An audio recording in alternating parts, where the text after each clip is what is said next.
Hello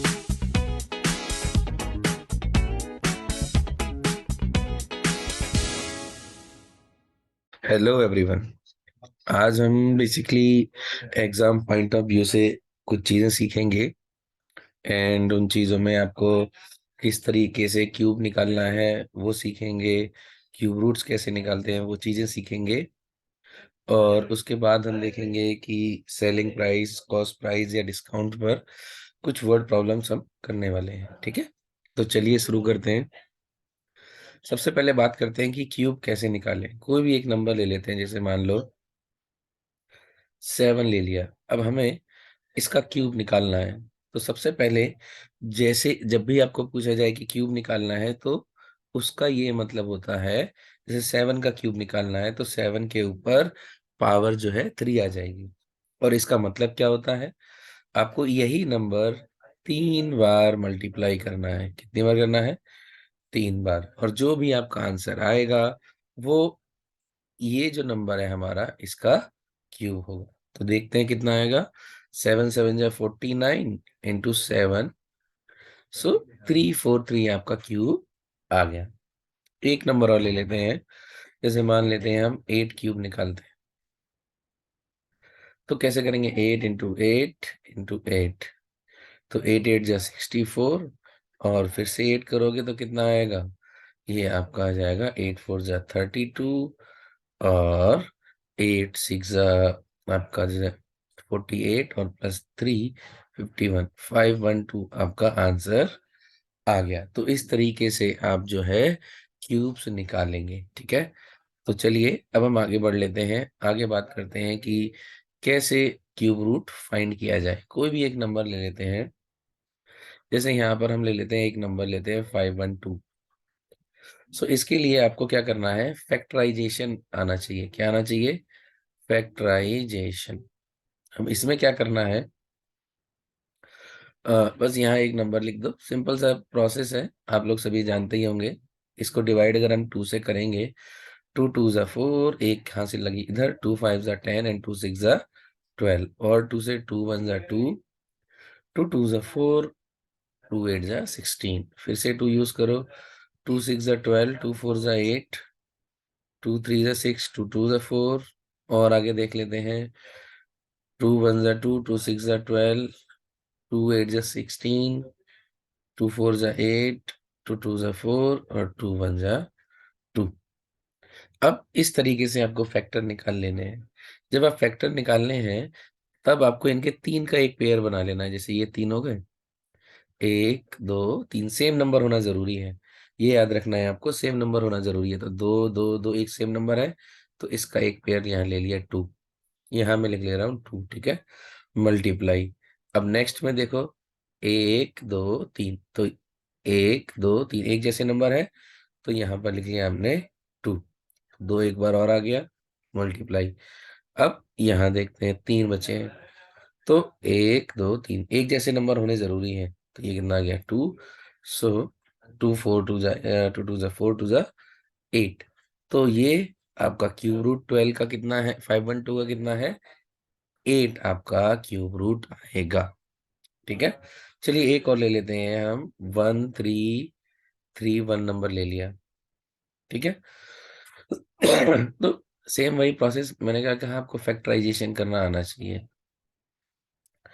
अब क्योंकि ये नंबर जो है नॉर्मली क्या है, प्राइम नंबर से ही डिवाइड होते हैं। 2 से होगा नहीं, 3 से होगा नहीं, 11 से ट्राई करके देखते हैं।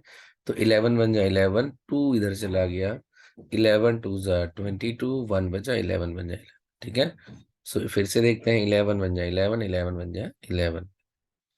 तो यहाँ पे 3 पेयर बन गए, 11 11 11। सो 11 ले लो बाहर। तो ये इसका जो क्यूब रूट होगा आपका जो है, कितना जाएगा? 11। ठीक है, और आपको एग्जाम में और किस तरीके के क्वेश्चन आ सकते हैं, चलिए मैं बता देता हूँ। एक इस तरीके का भी क्वेश्चन आ सकता है, जैसे मान लो यहाँ लिखा है ये 3, तो इसका मतलब भी है आपको क्यूब रूट निकालना है। यहाँ नंबर ले लेते हैं 300 + 1300 + 31। अब अगर आप देखें 1300 का तो कोई इंडिविजुअल कोई क्यूब रूट नहीं है, यहाँ आपका 31 है। तो बस कुछ नहीं करना है, पहले इसको सॉल्व कर लेना है। और वही सेम प्रोसेस यूज करनी है। ये कितना हो जाएगा, 1331 ही तो हो गया। तो यानी कि क्यूब रूट कितना हो गया, 11। तो यहाँ पर बीच में प्लस भी हो सकता है, माइनस भी हो सकता है, आपका डिवाइड भी हो सकता है और मल्टीप्लाई भी हो सकता है। तो ये चीजें आपको ध्यान में रखनी है, ठीक है। चलिए अब हम एक क्वेश्चन और कर लेते हैं इसी से जुड़ा हुआ। अब इस क्वेश्चन में दिया हुआ है, what find a number that must divide the number 108 to make it perfect cube. यानी कि आपको क्या करना है, इसको परफेक्ट क्यूब बनाने के लिए अ, एक ऐसा नंबर ढूंढना है जिससे कि ये आपका जो है परफेक्ट क्यूब बन जाए। तो सिंपल सी चीज है, कुछ नहीं करना, फैक्टराइजेशन ही करना है आपको इसमें भी। तो यहाँ हम 108 के पहले फैक्टर कर लेते हैं। 2 से करते हैं, 2 5 जा 10, 2 4 जा 8, 2 से फिर से करते हैं, 2 1 जा 2, 2 7 जा 2 2 जा 4 एंड 2, है ना, एक उधर गया, 2 7 जा, है ना। चलिए 3 से जाएगा, 3 3 9 जा 27, 3 3 जा 9 और 3, ठीक है। अब आपको यहाँ पर सिर्फ मतलब उस नंबर से होना चाहिए जिस नंबर का आपका जो है 3 वाला जो ग्रुप नहीं बने। जैसे यहाँ 3 वाला आपका ग्रुप बन गया, तो यहाँ से आपका 3 तो आपको मिल गया, ठीक है। लेकिन अगर आप देखें यहाँ पर 2 है, इसका पेयर आपका नहीं बना। इसका पेयर, पेयर का मतलब हमारा इनका 3 का ग्रुप नहीं बना, है ना। सो अगर हमें इसका 3 का ग्रुप बनाना है तो क्या करना पड़ेगा, इसके साथ 2 का मल्टीप्लाई करना पड़ेगा। क्यों, बता देता हूँ। देखो, अगर हम 108 के फैक्टर करते हैं तो फैक्टर कैसे आएंगे आपके, 2 multiplied by 2 multiplied by 3 multiplied by 3 multiplied by 3, ठीक है। अब अगर आपको इस नंबर का क्यूब रूट निकालना है, क्यूब रूट कैसे निकालते हैं, फैक्टर कर लिए और 3 3 का एक ग्रुप बनाना होता है। लेकिन यहाँ पर देखो, सिर्फ क्या है आपके, 2 है, 2 के कितने नंबर्स हैं, 2 ही हैं, एक और जरूरत है। चलो ठीक है। तो अब यहाँ पूछा है कि किस नंबर से डिवाइड करें कि ये जो है आपका परफेक्ट क्यूब बन जाए। तो कोई बात नहीं, जो बच जाते हैं, जिसका पेयर नहीं बनता, क्या याद रखना है, जिसका पेयर नहीं, ग्रुप नहीं बना, जिसका ग्रुप नहीं बना है, ये चीज याद रखना है। उस नंबर से आपको डिवाइड कर दो। जैसे 2 into 2 का नहीं बना है, तो आपका क्या करना है, 4 हो गया। तो 108 को आपको 4 से जब आप डिवाइड करेंगे तो यही बचेगा, 3 into 3 into 3। तो वही आपका आंसर आ जाएगा। किससे करना है, 4 से। क्यों किया, याद रखो, क्योंकि इसका ग्रुप नहीं बन पाया था। अब ग्रुप नहीं बना है, जिस भी नंबर्स का ग्रुप नहीं बने उनको आपस में मल्टीप्लाई करो, 2 2 जा 4 हो गया। तो 4 से ही अगर हम 108 को डिवाइड कर देंगे तो ये एक परफेक्ट क्यूब बन जाएगा। चलिए आगे बढ़ लेते हैं। इस क्वेश्चन में भी देखें, अगर find a number that must be multiplied with the number 108 to make it perfect cube. पिछली क्वेश्चन में अगर हम देखें तो हमें क्या करना था कि उसमें एक ऐसा नंबर डिवाइड करना था। अब केस है मल्टीप्लाई का, तो मल्टीप्लाई भी देख लेते हैं। सिंपल है, पहला वही रूल है, आपको क्या करने हैं, फैक्टर करने हैं। 2 5 जा 10, आपका ये आ गया 27, और 3 3 से फिर करा और ये आ गया 3 1, हो गया। तो जिसका पेयर हो गया उससे तो मतलब ही नहीं है। 108 के पहले फैक्टर लिखो यहाँ पर, 2 into 2 into 2 into 3 into 3 into 3। पिछले वाले में हमने डिवाइड किया था, है ना। अब यहाँ मल्टीप्लाई करना है। तो याद रखो, जब भी आपको मल्टीप्लाई करना है तो उस ग्रुप को पकड़ना है जिसमें नंबर कम हो रहे हैं। यहाँ पे कितना नंबर कम हो रहा है, 2, और मल्टीप्लाई अगर होगा तभी तो ये आपका परफेक्ट क्यूब बन जाएगा। तो बस यही आंसर है। जिसका ग्रुप नहीं बन रहा है, जिस नंबर का ग्रुप नहीं बन रहा है, उसी से आपको मल्टीप्लाई कर दो। जैसे इसका 2 नहीं बना है तो आपको 2 से मल्टीप्लाई करना पड़ेगा, ठीक है। तो इस तरीके के क्वेश्चंस भी एग्जाम में आते हैं। चलिए आगे बढ़ लेते हैं, आगे बात कर लेते हैं, आपके डिस्काउंट और मार्केट प्राइस की बात करते हैं।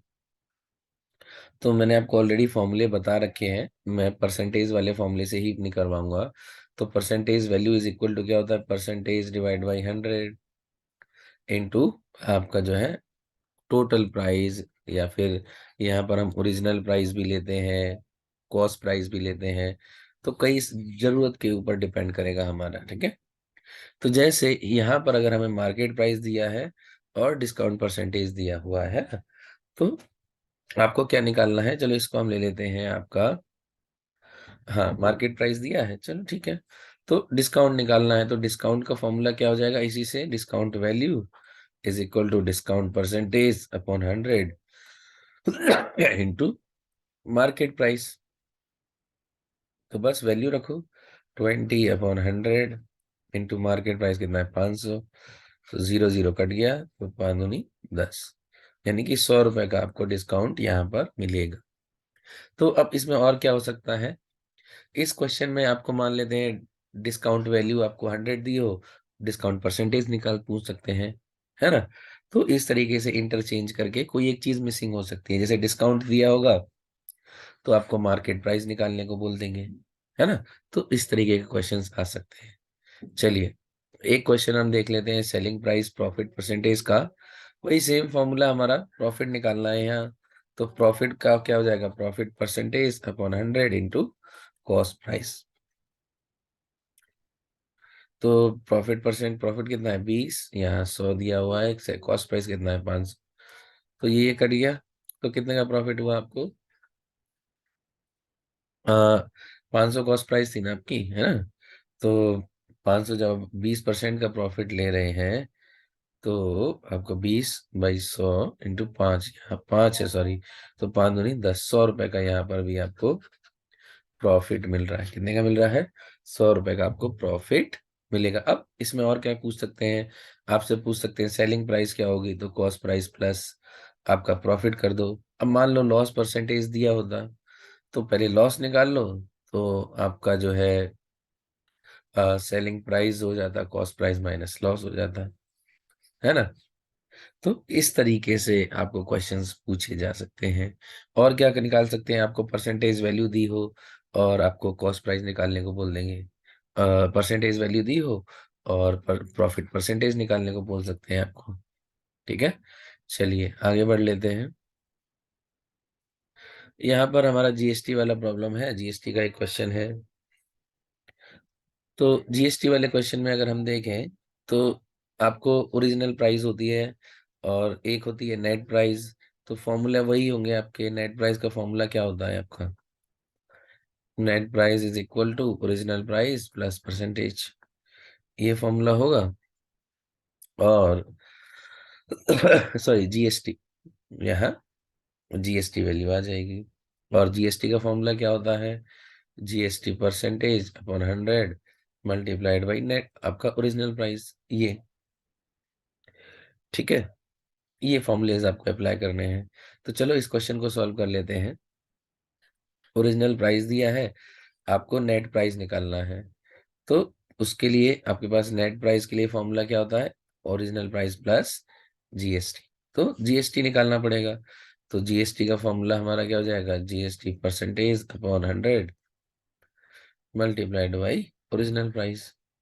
रखो यहाँ कितना है? 20/100 इंटू आपका ओरिजिनल प्राइस कितना है? 500। ये कैंसल आउट, तो 5 दूनी 10, 100 रुपए। यानी कि जीएसटी आपकी हो गई 100 रुपए की। तो नेट प्राइस कितनी हो जाएगी? ओरिजिनल प्राइस तो आपको पता ही थी 500 है, जीएसटी 100 रुपए की हो जाएगी।